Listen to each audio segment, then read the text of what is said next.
Hello YouTube family, કેમ છો? મજામાં? તો જો આજે આપણે નીકળી ગયા છીએ ચાલવા માટે.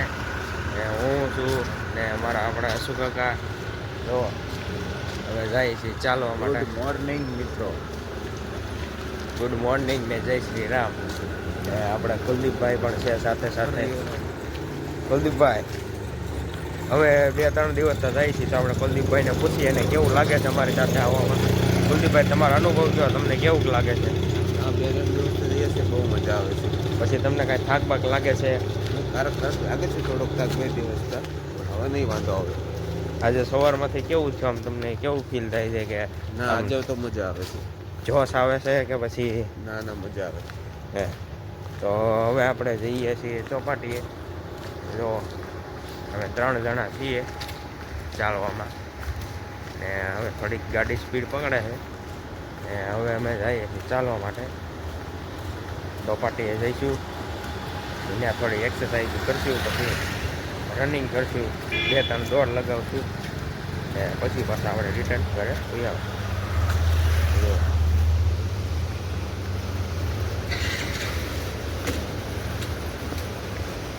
આપણે ચોપાટી તરફ જઈએ છીએ.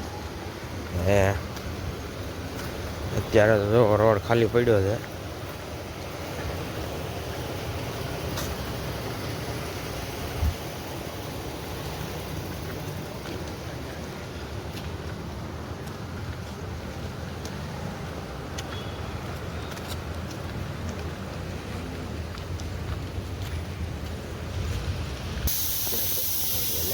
તો જો મિત્રો, ખમણ ડેપો હાઉસમાં પહોંચી ગયા છીએ ને અહીંયા બગલમાં આપણે બાજુમાં ચોપાટી છે, ત્યાં આપણે જવાનું છે.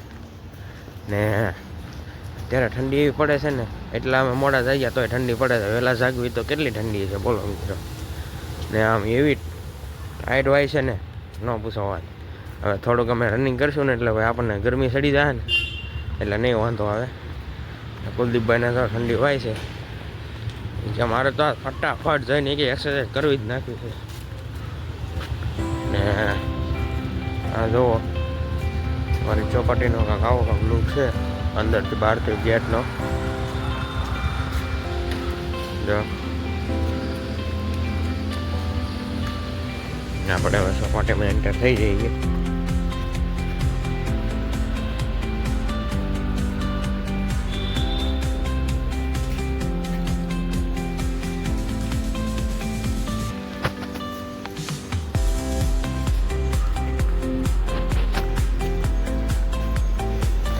તો આપણા કાકા અને કુલદીપભાઈ બે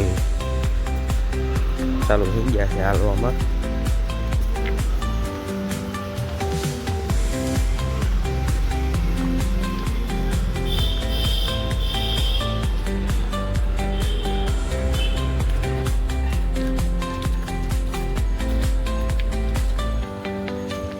તો મિત્રો હવે અહીંયા એક્સરસાઇઝનું કરવાનું તો આવશે.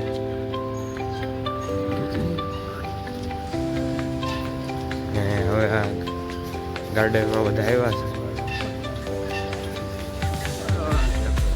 કાકા જોવો આપણે ચડી ગયા છે એક્સરસાઇઝના મશીન ઉપર. આપણે કુલદીપભાઈ સાયકલ હાકે છે. કુલદીપભાઈ સાયકલ હાકે. આગો ફાસ્ટ થાય ભાઈ, ફાસ્ટથી આયેગા. હાલ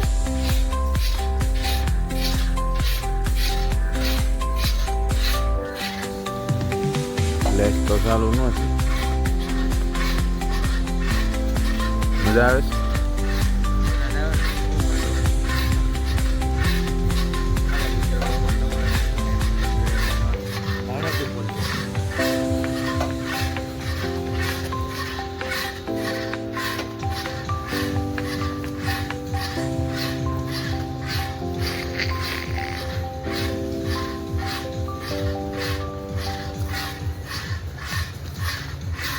હાલ એટલે મને તો એમ થયું કે કુલદીપભાઈ કાકાભાઈ ટાઇટેનિયમ જહાજવાળાની પ્રેક્ટિસ કરતા લાગે.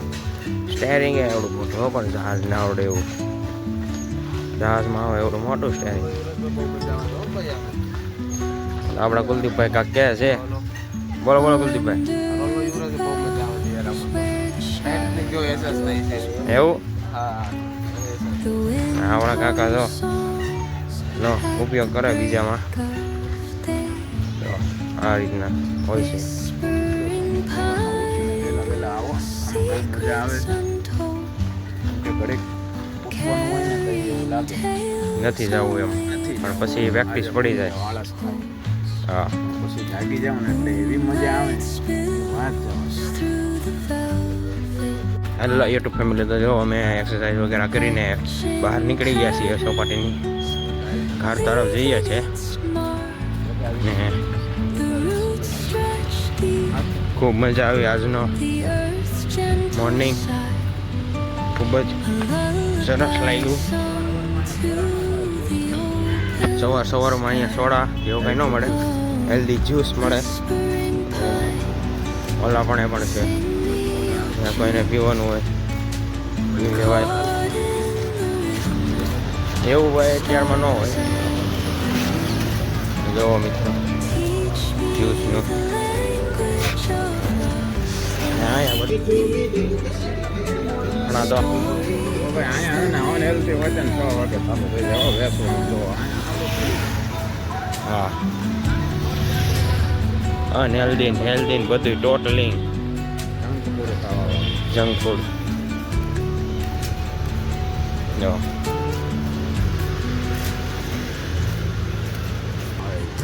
ને હવે અમે ઘર તરફ જઈએ છીએ. મોર્નિંગ થઈ ગઈ છે.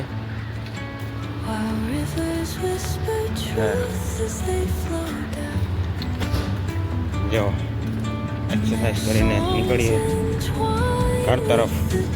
કુલદીપભાઈ ને કાકા આપણે બહુ મજા આવી ગઈ હો ભાઈ. આખો દિવસ સારો જાય છે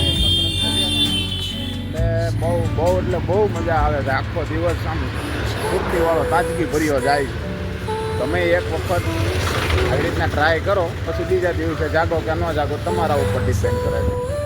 પણ એકવાર સવારે વહેલા જાગવાની આમ કોશિશ કરી જુઓ મિત્રો, બહુ મજા આવશે. ને અમને તો જો કે શરૂઆતમાં એવું લાગ્યું હતું કે હવે નથી જવું, સવારે નથી ઉઠવું. બીજા દિવસે જ એવું થઈ ગયું હતું. પણ પછી મજા આવી ને કે એમ થઈ ગયું કે નહીં ગમે એ જાય હવે આપણે જવું છે એટલે જવું છે એમ. પહેલા દિવસે એમ થઈ ગયું હતું કે થોડુંક કઠિન છે, પણ પછી આપણે મન થોડુંક મજબૂત રાખીને આપણે નીકળી ગયા. ને આપણા કુલદીપભાઈને તો આજે છે વાહો દર્દ કરતો હતો, પણ તોય અમે એને પરાણે લઈ આવ્યા. કીધું હાલો ભાઈ એમાં ન હાલે. તો આપણા કુલદીપભાઈને આપણે કહી તમને કેવું છે એ તો વિડીયોમાં ના પાડે, પણ તોય આપણે પરાણે લેવાના છે. લો કુલદીપભાઈ હાલો તમારો અનુભવ કયો આજનો? ના યુવરાજભાઈ, આજે તો બહુ મજા આવી છે. હા આજે તો શરીરે બહુ મસ્ત આમ છે, કોઈ એવું લાગે છે. હે હા નહીં 2 દિવસ તો નથી મજા આવી, પણ હવે આજથી પછી મજા આવવા માંડી પૂરેપૂરી. હે કુલદીપભાઈ કે એમને તો નહોતી મજા આવતી, પણ આજ પાછી થોડુંક રેડી થઈ ગયું છે. તો એવો આપણે જઈએ ઘર તરફ.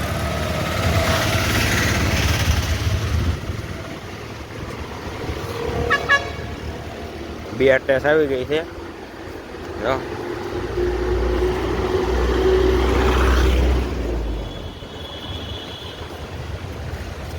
અમે એક્સરસાઇઝ કરતા હતા ત્યાં અમે એક વાત પણ નોટિસ કરી કે જે લોકો એક્સરસાઇઝ કરવા આવે છે એનો વાંધો નહીં, પણ જે લોકો ઘરેથી જે બાઇક લઈને આવે છે ને એ ખોટું કરે છે. એટલે એ માટે થોડુંક ને ચાલવાનું રાખો. એક્સરસાઇઝ કરવાનો વાંધો નહીં, પણ બાઇક લઈને નહીં, ચાલીને આવો. બાઇક લઈને આવો અને પછી તમે એ તો બધું એકનું એક જ થયું, એટલે ચાલીને આવતા રહ્યો. શું કેવું કાકા?